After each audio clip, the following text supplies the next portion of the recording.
Okay, well, welcome back, everyone. Of course, my name is Arilia Winn. I'm the CEO at Winn Publications. And today's author interview is going to be a little bit different. I am speaking with, of course, another Winn Publications author, but this particular author, she won our Goal Getters Prize book writing contest that we had over the summer. I want you guys to become really familiar and tune in and tap in. She's a great example of what we're looking for when it comes to book writing and winners. And so take note, especially because we have another contest coming up beginning January 9th. Winn Publications is hosting a poetry writing contest. That is right. We love poetry. We love all sorts of different categories of books, but especially poetry. And so tune in and get your manuscripts ready. But enough about that. Let's get into this interview. I'm going to go ahead and let her introduce herself, if you don't mind introducing yourself, telling us your name, and we'll just get into it. Hi, well, my name is Lauren Brooks, and I'm from Cleveland, and I'm a writer. Yeah. So tell us about your journey so far. Tell us about your author journey. How did you get into book writing? Oh man, book reading is what got me into book writing. I love to read, and I've always loved to read. It's just the feeling of being transported, and I think that yeah, it started just with me reading and just going to school, not really knowing what I wanted to do, but always just loving just culture and story writing, storytelling. And so I kind of stumbled into writing because it was always personal for me. Journals, poems, things that you keep personal, you're always kind of like, I don't know, but I think as I got older and I started to explore different genres of literature, it actually pushed me into my writing. And now I'm feeling a little bit better. And still, I feel like as a writer, you're always evolving, always getting better, turning into something different, trying different waters. But I think where I am right now, I'm feeling good about it. So, yeah. Yes, awesome. Yeah, and we're feeling good about it too because man, let me tell you this book. Okay, I was reading it again today. So I'm similar to you, as in I got started just as a reader myself, and then falling in love with writing. I don't know about you. I was the kid who was in AP English. Mm-hmm. Like I had it bad early on, right? Yeah. Okay, so Mm-hmm. you get me. And Yeah. All the another way. fun fact for those that don't know, Lauren is also an HBCU graduate. Yeah. Central State University. Love it, I love it. representing. It's so funny. I also have on my school colors, Bethune-Cookman University, our colors Yes, are maroon and gold. Cookman. So I love shout out it. to BCU. Yes. And That so I yeah. love that. I love that. But dang, okay. So what I was saying is, so this particular story, and I'm gonna let you talk about it because I don't want to give it away. I was just going over it again as I do. I'm the type of reader who, once I fall in love with a story, I can read it 3, 4, 5, 6 times. So my bookshelf doesn't really have that many books, but I also like have them on a device because Yeah. I read the same stuff over and over again. And so I was going over this, and man, there are some, if you know, you just know, like there are some subliminal messages, and I would love for you to talk about a couple of them that you have included in your book. And I'm just like, what the heck? Of course, I'm a fan, duh, because that's why we're publishing it. But if you don't mind, what is this book about? And then let's get into the messages that are included in it. Absolutely. So this book, I lovingly refer to as my love letter.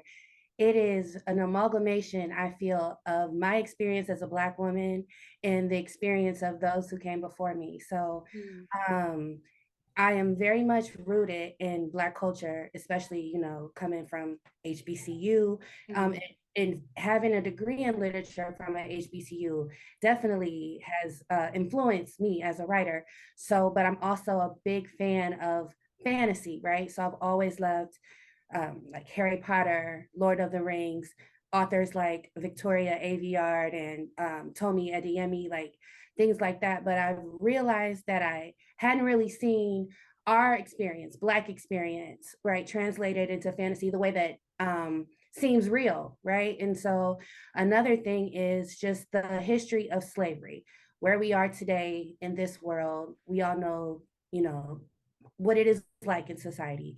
And it bothers me that the world is so blind to the fact that where we are today is a direct correlation of where we came from. Mm, So, what I tried to do with this book was tell the story of our ancestors in a way that puts our power and our strength and our resilience on display, our magic on display. mm, We know the hardships, we know the horrors, we don't know our history, you know, the everything. And I wanted to, I didn't want to minimize that because that's important, but I wanted to put a magnifying glass on how we got out. mm. So that is what this story is about. It's about the magic that came from where we came from, right? The motherland, how it came here, and how that transitioned into what we are today as African Americans and what we know today of Black girl magic, Black boy joy, that comes from somewhere. So Yeah. that's basically the the gist of it, the whole of it. Yeah. Oh my gosh, I got the chills. And speaking of our magic on display, girl, I was like, she better go ahead and take that huge nod to, I feel like, okay, and you can correct me if I'm wrong, but it seems so spiritual. I'm like, Very. man, I love, and Mm. I hope I can say this without giving too much of the book away, but the use of herbs, right? Yeah. The use of the sun and the moon, the use of duality, the use of oneness that I experienced just reading it. And I'm like, oh my God, the use of feminine and masculine, like, oh, like I'm like, I love it. But if you don't mind talking about that more, just the influence, it feels like, at least from where I'm standing and reading, that spirituality influenced some of your writing with this book.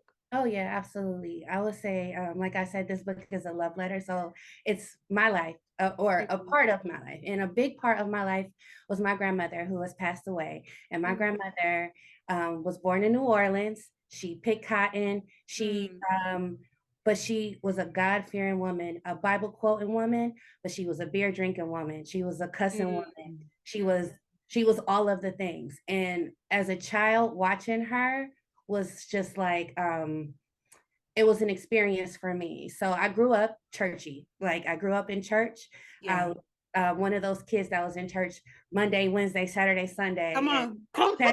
like Same. Panama praise and you know, just the singing angels, which was our choir, just all kinds of things. Mhm. So that's my foundation, right? But when I went to an HBCU, it opened up my world to Mhm. everything else. And one of the things that I learned for myself was that spirituality is such a personal thing, right? Religion, especially when you go back to the roots of it in slavery, it has a tendency to be tainted in a lot of places.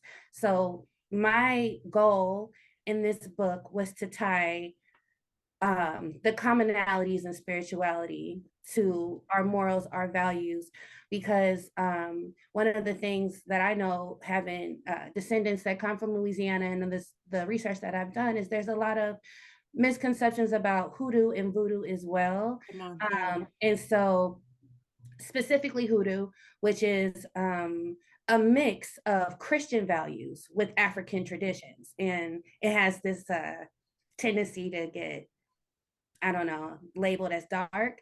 And so I just wanted to basically, for anybody who reads this, say, I'm not trying to tell you what religion you should be or, you know, anything like that. All I'm saying is there is a power that connects us all. And that if we kind of tap into our own power, our own morals, and most importantly, love and empathy, right? Like if you tap into love and empathy, that's the base of it.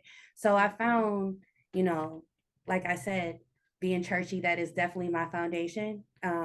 But also being a Black woman and knowing that before we were here, that Black women survived off herbs and roots and prayer. Was like, let's tap back into that. And so that was kind of what I wanted to bring to the book. Yeah, and definitely to the characters. And as you get further into the book, you'll start to see that the spirituality in the book is such a big force, but it's not a combined force. And that was my goal. Mm-hmm. Yeah, and you did that so well. And I don't even think we kind of just jumped right into the middle of the pool. We didn't even tell them the name of the book. So what's the name Yes, of your yes. book? So the name of the book is Lesedi and the Purple Lotus. In the Purple Lotus. Yes. So why that name? Why that name for it? Um, okay, so let's just start with the color purple, right? The color purple. Yeah. I feel like it's just a staple. Number one, Alice Walker, right? And then also, Alice Walker is one of my favorite authors. And so the way that she describes purple and the color purple, the power, if you Wow. never read the book that it has behind it, has always moved me. It's definitely one of my favorite books and movies. In addition to that, I read a book called Sacred Woman, and it has a big lotus on the front and it's purple. Purple has always been regal. And so I chose the name and I chose the color. Everything has meaning. If you look into the lotus, right? If you read history of the lotus, it's a sacred flower in many different cultures. It's something that inspires like hope and perseverance and uh, in how it relates to us as African Americans is that the lotus grows in mud, right? It has to be in a dark place to bloom from the swamps, from the mud. And I feel like that is such a powerful, powerful thing. I liken us African Americans to the lotus, right? Blooming out of the mud. And so that is what I was trying to relay in the title of the book. Yeah. Oh my gosh, that's so good. Oh, if Thank you. I'm Thank listening to you. this, I hope you're like freaking out just like I am inside. I'm like, there's so many things going on for me. But one of the things that you said is just that growing in the mud and in the dirt and in the darkness. And you definitely highlight that kind of a theme throughout the book. You know, again, something that I said earlier was just duality. And I know something that I kind of highlighted in my reading this morning was there was a passage where you were kind of explaining like greed, right? Without giving the book away, just greed, right? And how the opposite of that is benevolence and abundance and that kind of thing. And so do you mind just kind of talking about that? We already heard that, you know, this book has, you know, it takes a stance on slavery. Well, not really takes a stance, but it gives a different perspective on slavery, and it has the fantastical pieces to it. And so let's talk about that a little bit. Greed and just that topic. Yeah. Yeah.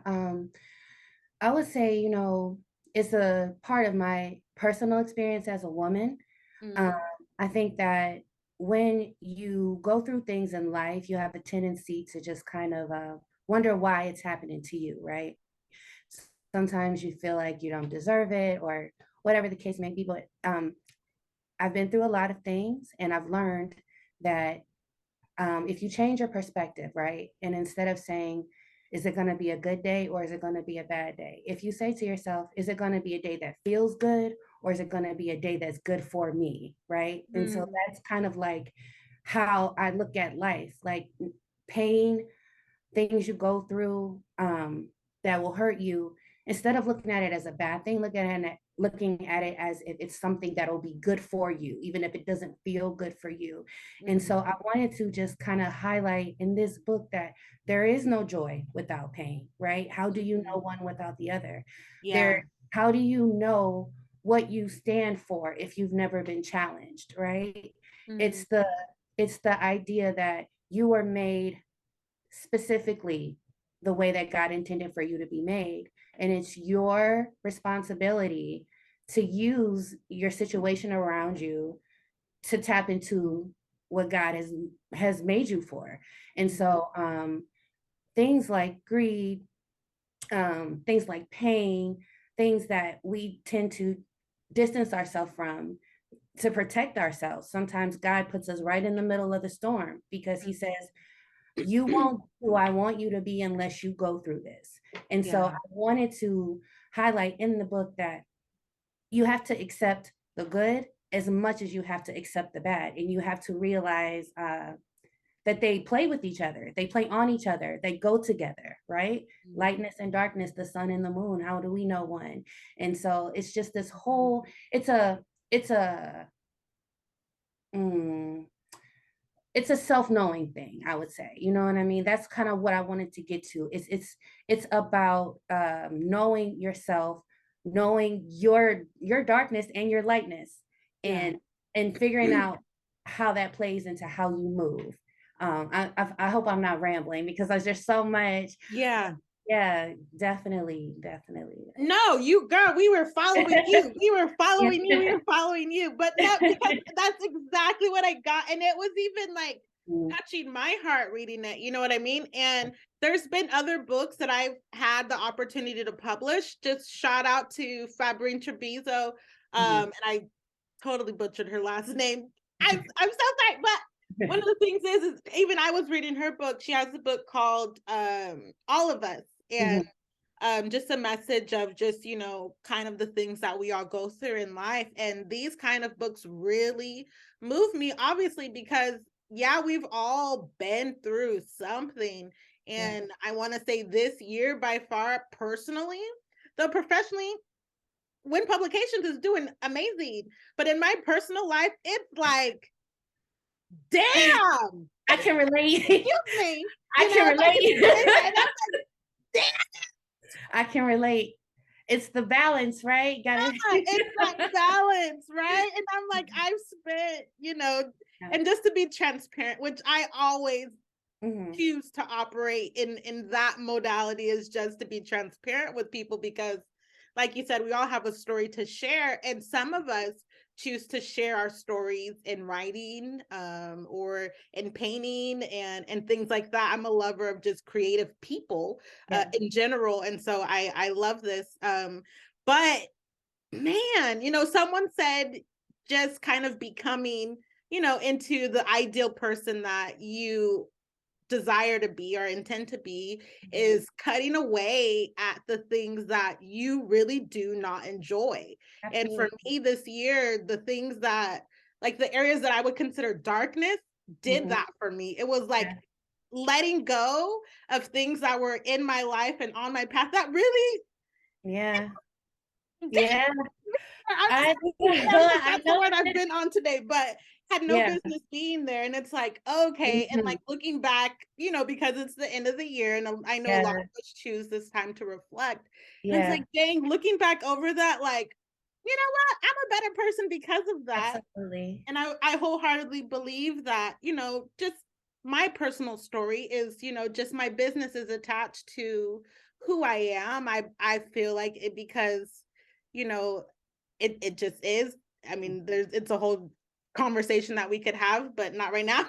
But knowing that I'm a better person today gives me hope that my business is going to continue to flourish because of those dark moments that I have had to go through. And I can look back and say, okay, I'm choosing to keep these things out of my life and I'm choosing to embrace other things. And so anyways, I know how that how that exactly is where I'm at. And I know so many other people can relate to that, especially coming out of, you know, the pandemic and just being human and living life.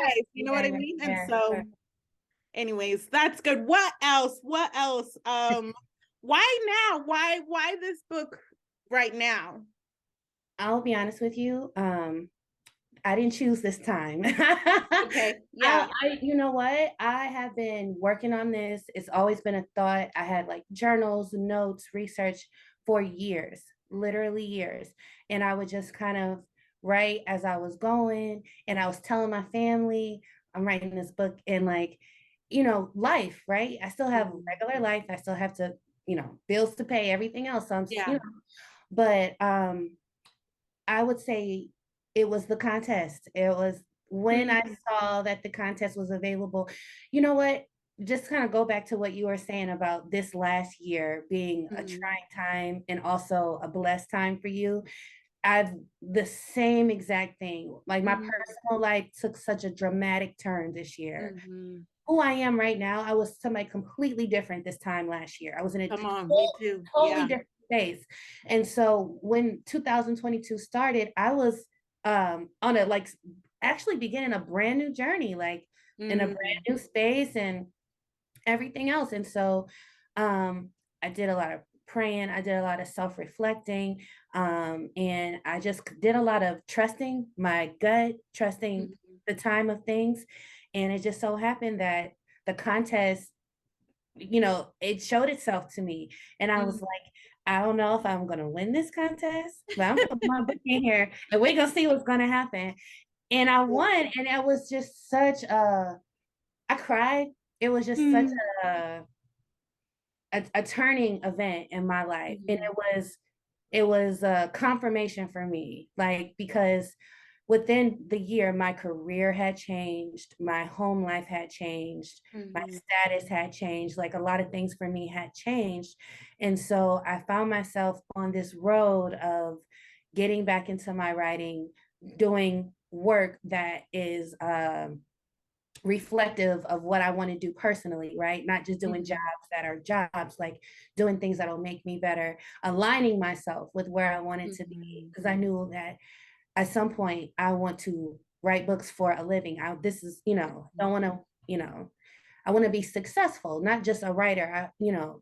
that kind of thing. And so me being from Cleveland and being just kind of like a small I lived in Ohio my whole life. It was just one of those things where it's like, how do I get there? Right? How do I get Yeah. from A to B? And the contest really opened up that door for me. And so Mhm. I would say now, because this is the time that the universe chose. That's why now, because Yeah. all of what I've been through has led me to this point. And so Mhm, I just accepted and I'm grateful for it. And I just try to every day live to the best of what makes me feel good, mhm. I feel like we deserve that. I feel like we deserve to live a life that makes us feel good, Yeah. right? Especially coming from where we come from, the stories we know of our mothers, our grandmothers, the sacrifices that they made. I look at those sacrifices and I'm grateful for it, but I say that they did that so I don't have to, right? They Right. lived a life that they didn't want to live because they had to, but they made that sacrifice for us so that we don't have to. And so my goal is Mhm. to live, like you said, free, right? To live Yeah. the life I want to live and not be constrained or conformed. So Mhm. yeah. Yeah, girl. Oh my God. Okay. Yeah.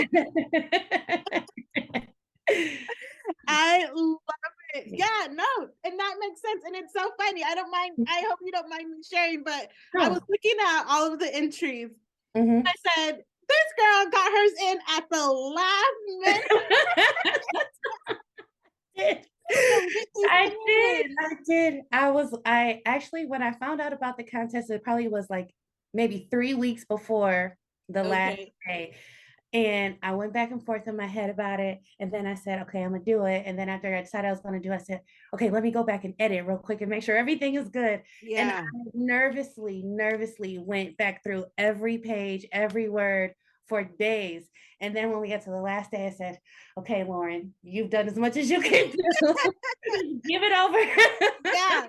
So, Send it. And I'm so glad you did. And I'm oh, so glad we took the time to read it, which of course we're gonna read every entry, but I was like, she's yeah. got that in at the last minute. And so if you're thinking about, if you're someone listening to this and you're thinking about entering in the poetry contest, send that bad boy in, even if Yeah. it is the last day. You never know. And I'm a believer, and I've been pretty open with my thoughts and how I feel just about life. And so I'm going to share it. Like, I'm a believer. Every day I wake up and I say, God, put someone in my path who needs me and who I need, right? Mhm. Because again, this year, it's shown me, you know, the type of relationships that I desire, not only just in my personal life, but in business, Yeah. right? And I've had to learn that my happiness is really up to me.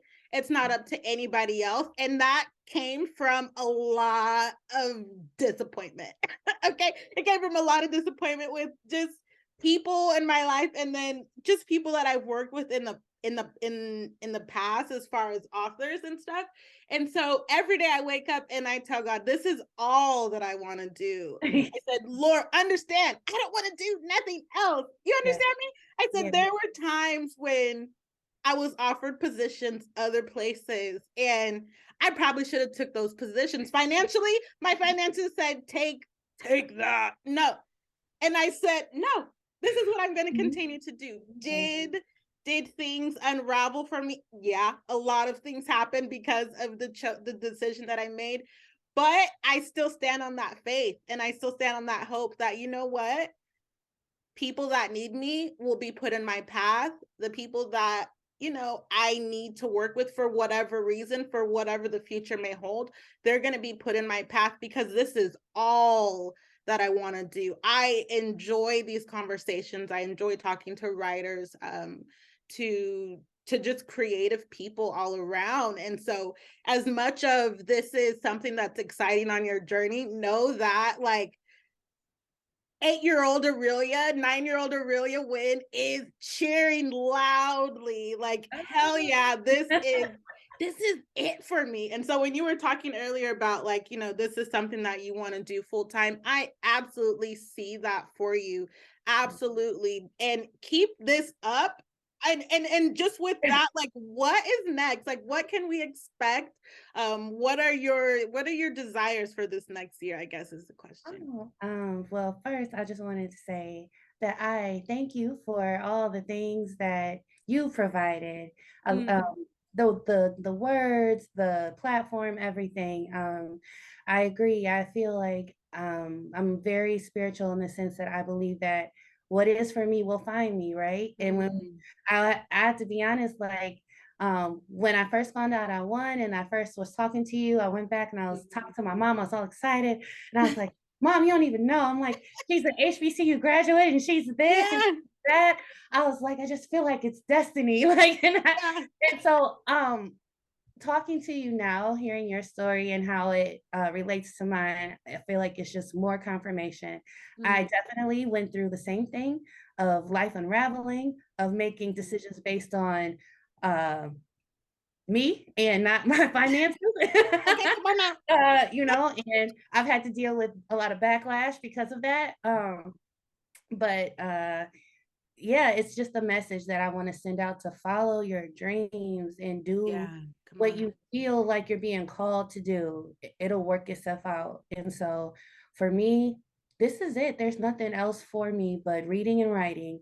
Mm, I reading is how I deal with the world. It's how I deal with myself. It's how I heal. It's how I entertain myself. And so mm, this is kind of my safe place. So once I finish this book, I plan to go into the next. And this book is the first of what I hope to be a series. And as I continue, it's gonna kind of go into just the expansion, right, of where we started, but in a different time period and a different space. And so mm. um, I don't, I have some ideas, but I don't really want to give too much away Okay. because I can't really without giving away the first book. But Mhm, yeah, I see this turning into something that mhm. hopefully maybe 2, 3, 4 books, and it'll all wrap itself together. But Yeah. yeah, this is my start of my series. So Mhm. yeah. So exciting. And we're so excited and so honored to be able to um, publish this and be a part of the beginning of your author journey. thank you. I'm I so grateful. Yeah, yeah, yeah. Likewise. Okay, well, we can take it there. When Yeah, can we can expect this book to be out? Sometime next year. We're yeah. working on it, getting things together. But we're looking at spring Yeah. possibly of next year. Stay tuned. We are, got some things in brewing, I would say. I want to wrap it up with that. Anything else that you want to say as we close? No, you know what? I just want to say again that this has been such an amazing experience. It's not even close to being over, and I'm just like enjoying it. So, again, I just want to say thank you for opening up this space for people like me to follow their dreams, and that people, just follow your dreams, do it. Send that Yeah. poem in, send that book in, write the words, say the words. Words are powerful. Absolutely. Yes. Absolutely. And we will end it on that.